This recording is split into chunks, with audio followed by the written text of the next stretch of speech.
Hi writers, and welcome to week 7. We are wrapping up our essay on Wild Mind. Remember that you are going to submit your Wild Mind essay by March 27th for a grade, and if you would like to revise after that, when you get some feedback, you're welcome to do so to earn more points on essay number 1.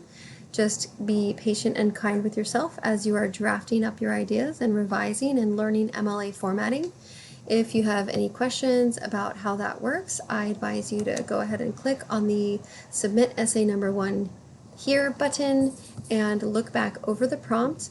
Keep in mind you'll be posting it 2 different ways, one as an audio or video file of you reading your essay, and the other as a Word document or PDF. As a friendly reminder, if you need Microsoft Office for Word, you will be so happy to hear that it is free because you are a student at the college. On the third page of the syllabus, there's a link to the free Microsoft Office. Check that out if you are in need. As a recap of what we looked at on Zoom, there's a video for how essay number 1 works in the assignment folder, along with brainstorming ideas, handout, and 2 sample essays for you to peruse to gather some advice about structure and formatting. Anything from setting up how your essay looks to citing quotations from Goldberg's Wild Mind in your essay to the works cited. All that is included at no extra charge for you in the assignment folder here. If you're wondering what the requirements for grading are, this is what I'm looking at as I grade your piece. Again, you're welcome to revise it, but I will be grading your submissions that you turn in by March 27th. So you have a little bit more time on that.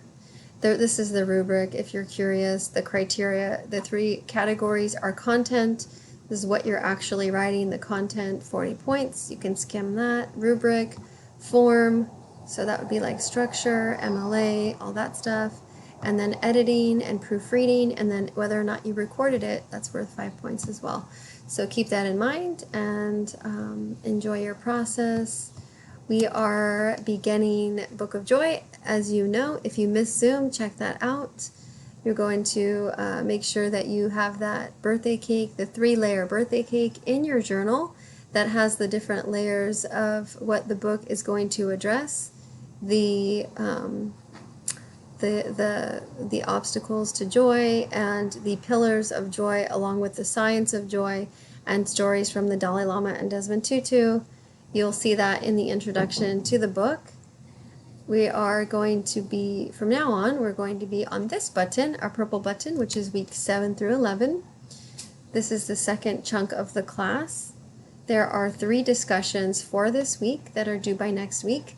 Normally they would have been due by the end of this week, but because we start our week on Wednesday, we kind of shifted a little bit. And so we are shifting into spring break next week. So I encourage you, if you have plans and you don't want work or anything on your plate, that you just submit those by Saturday, the original due date.